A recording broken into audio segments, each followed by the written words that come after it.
Hi YouTube family, welcome है आपका फिर से मेरे एक और रिएक्शन वीडियो पर।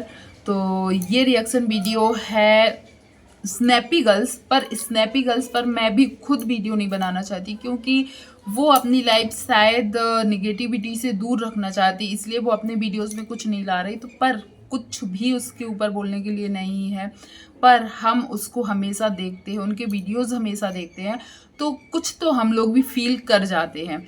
जो होली वाला वीडियो आया था, हो सकता है मेरा ये वीडियो लेट आए, पर मैं ये वीडियो बना जरूर रही हूँ अभी होली के दूसरे दिन ही। आज है 19 तारीख। तो मैं वीडियो बना रही हूँ क्योंकि मुझे लगता है मुझे बोलना चाहिए, क्योंकि मैं हमेशा सपना की वीडियो पूरे देखती हूँ। तो सपना का जो होली वाला वीडियो आया था उसमें उसका जो चेहरा देखा ना, वो सबको गुलाल भी लगा रही थी, हैप्पी होली भी बोल रही थी, पर उसके फेस पे जो उदासी थी, जो दुख था, वो शायद कहीं ना कहीं हम समझ पा रहे थे, फील कर पा रहे थे कि वो बोल तो रही है बच्चों को भी, अपनी भाभी को भी, मम्मी को भी, पर उसके चेहरे पर जो उदासी थी वो चीज़ हम लोगों ने देखी। कहीं ना कहीं जो उनको डेली देखते हैं आप लोगों ने भी फील की होगी। और दूसरे साइड अंशु का भी एक वीडियो आया था, उनकी जो राजवीर सूरज की मम्मी जी हैं, जो दिया लगा रही थी, गुलाल लगा रही थी, कुछ भोग भी लगा रही थी। उस समय वो बहुत रोने लग रही थी। तब अंशु ने कुछ शब्द बोले थे जिनके लिए बहुत से निगेटिव कमेंट और रिएक्शन चैनल पर भी बहुत से निगेटिव कमेंट आए थे। उन्होंने बोला कि भैया की याद आ रही है, ऐसे मत रो मत रो, मैं तो हूँ, मानती हूँ वो है। वो कहीं ना कहीं उनको दिलासा मिल रही है कि अंशु उनके साथ है, वो अकेले नहीं है। पर इस होली पर शायद मुझे ऐसा लग रहा है, या आपको भी लगता है, कमेंट कीजिएगा, कि उनको अपने बेटों के साथ साथ, राजवीर सूरज के साथ साथ अपनी पोतियों की भी याद आ रही थी, क्योंकि शायद ये पहली बार ऐसा है कि वो बच्चियां किसी त्योहार पर अपने दादा दादी के साथ नहीं है। हाँ, हो सकता है ये बात ना खुद अंशु बोलेगी और ना उनकी मम्मी ने तो बोला ही नहीं, पर मुझे लगा ऐसा कि कहीं ना कहीं उनको उनकी याद आ रही थी।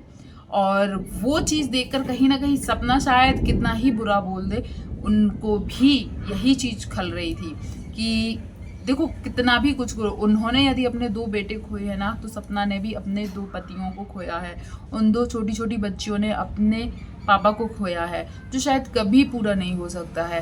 पर एक चीज़ मुझे यहाँ पर लगा कि जब अंशु ने बोला कि भैया की याद आ रही है, यदि वो उस टाइम चाहती अंशु, तो ये बोल सकती थी कि हमें आरू आरोही की भी याद आ रही होगी, ऐसा बात नहीं है। मैं जो आरू आरोही की दादी है उनके लिए तो मैं जरूर बोलूंगी कि ऐसा बात नहीं है, उनको नहीं आ रही होगी, आ रही होगी, पर वो चीज़ जो अंशु है ना, वो बताना नहीं चाहती है। और मैंने कमेंट्स भी चेक किए, कई लोग यही बोल रहे थे कि शायद अंशु को नहीं याद आती है, और शायद अंशु नहीं चाहती है कि वो आरू आरोही की याद आ रही है, या ये सब चीज़ बोलकर वीडियो में दिखाए, कहीं फिर से दादा दादी को पोतियों की याद या उनको वापस लाने का ये सब चीज़ें ना सोचे। तो मुझे भी अच्छा नहीं लगा। उस जगह यदि आरू आरोही के लिए भी बोलते, थोड़ा सा ही बोलती, तो शायद अच्छा होता। वो बाहर की होली देखने चली गई, जो पड़ोसी भैया है उनके बच्चों के साथ सब होली खेल रहे थे, वो सब चीज़ें, बहुत बादल गरज रहे, हम लोगों के यहाँ बारिश हो रही है, तो वो सब चीज़ें दिखाने लगी थी, पर शायद आरू आरोही का नाम कहीं नहीं ली थी। एक बात है, मैंने नोटिस किया है कि अंशु घर में आई है, बहुत से लोगों का कहना है कि चहल पहल हो गई है, अंकल आंटी को अच्छा लगता है। हाँ, जो अकेलापन सूनापन हो गया था सबके जाने के बाद, अंशु के आने के बाद सच में थोड़ा सा कम हुआ होगा, पर शायद वो सूनापन, वो अकेलापन नहीं जाता, क्योंकि अंकल आंटी आंटी आंटी जो है ना, वो पहले कितनी सुंदर लगती थी, उनके फेस पे अलग ही एक चमक दिखती थी, पर अब उनके फेस की चमक देखी 2 बेटों के जाने के बाद। मैं मानती हूँ कि बहुत ही ज़्यादा उनका मतलब खराब दिन था, पर जो आरू आरोही गई है ना, उसके बाद से मैंने जो देखा है, उनके फेस की बिल्कुल पूरी रौनक ही चली गई है। मतलब उनकी एज जो अभी कुछ महीने तक वो इतनी अच्छी दिखती थी, अब उनके फेस पे बिल्कुल ऐसा मायूसी सी छाई रहती है। और अंकल को भी आपने देखा होगा, हमेशा जो वो बाहर वाला पलंग या कुछ डला रहता है ना, वहीं लेटे रहते हैं, जबकि पहले के ब्लॉग में कभी भी अंकल जी वहाँ पर लेटे हुए, सोते हुए ऐसे शांत नहीं दिखते थे। तो वो चीज़ देख कर लगता है, कभी भी आरू आरोही इन लोगों को देखकर वो कितने खुश हो जाते थे, बुलाते थे, खेलते थे, तो वो सब चीज़ें देखते थे। और आज के ब्लॉग में देखिए, या अंशु ने कुछ ब्लॉग जो डाले हैं अभी तक, उनमें आप देखिएगा अंकल जी हमेशा वहाँ लेटे हुए रहते हैं, हाँ बेटा बोल के उसको खाना दे के चले जाते हैं। ऐसे कुछ ब्लॉग मैंने देखे हैं। तो क्या आपको लगता है कि अंशु जितना हैप्पी हैप्पी दिखा रही है वहाँ का, उतना हैप्पी नहीं है? उनको सच में अपने बच्चों की याद आती है। और कहीं ना कहीं लोग अब बोलते हैं, कमेंट सेक्शन मैंने चेक किए, पढ़े, क्योंकि हम लोगों का काम रिएक्शन है, तो हम लोगों को कमेंट्स के जरिए पता चलता है कि ऑडियंस क्या सोचती है। तो मैंने जो चीज़ देखी है, कई लोगों का कहना है कि सपना जो भी था, उन लोगों के बीच मन मुटाव, लड़ाई झगड़ा जो भी था, लेकिन सपना को एकदम वहाँ से सब कुछ कट नहीं कर देना चाहिए था, नहीं आना चाहिए था। क्योंकि कहीं ना कहीं जो सामने वाली पार्टी है वो यही चाहती थी कि इससे पीछा छूटे। और सपना ने शायद नादानी में, गुस्से में, या एकदम से जो उसने नहीं सोच पाया है, फैसला ले लिया वहाँ से आने का, इससे कई लोगों को बहुत फ़ायदा हुआ है, कई लोगों को। और कहीं ना कहीं शायद आज सपना भी पछताती है कि उसको एकदम से ऐसे सब कुछ छोड़ के नहीं आना चाहिए था।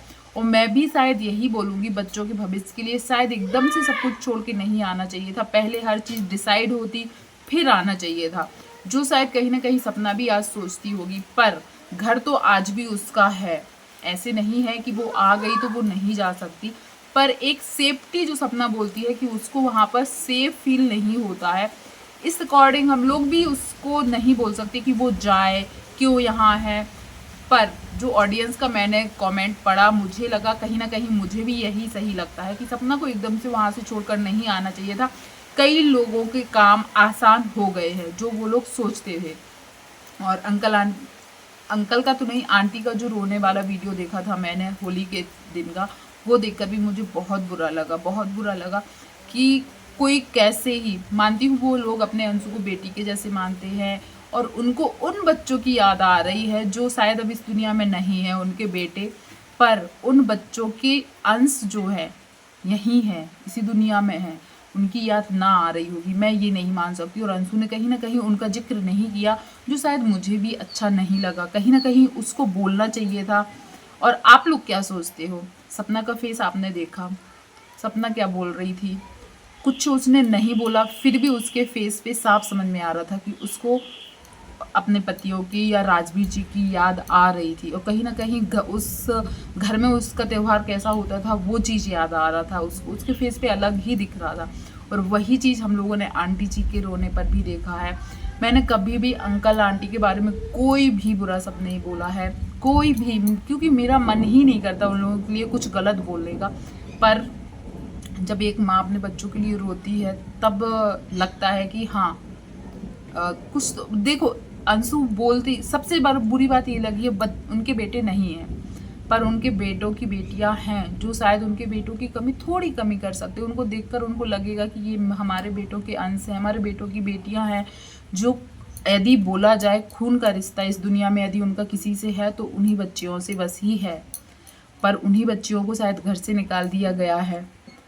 और कहीं ना कहीं जो अंशु है वो भी ऐसा अब उसकी बातों से मुझे लगता है। और दुख तो मुझे कहीं नहीं दिखाई देता उसके फेस पर। अब कई लोगों को ये चीज़ बुरी लगेगी, पर जो है तो है, मुझे जो सही लगेगा मैं वही बोलूँगी।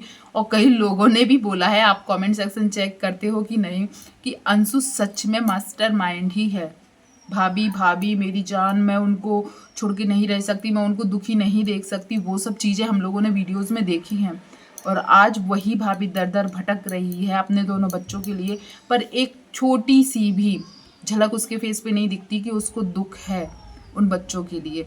आपको ये बात सही लगी कि नहीं, ज़रूर कमेंट कीजिएगा और बताइएगा। और जो भी इस वीडियो में बना रहा तो ज़रूर लाइक शेयर कमेंट कीजिएगा। पहली बार आया है तो चैनल को सब्सक्राइब कीजिएगा। धन्यवाद।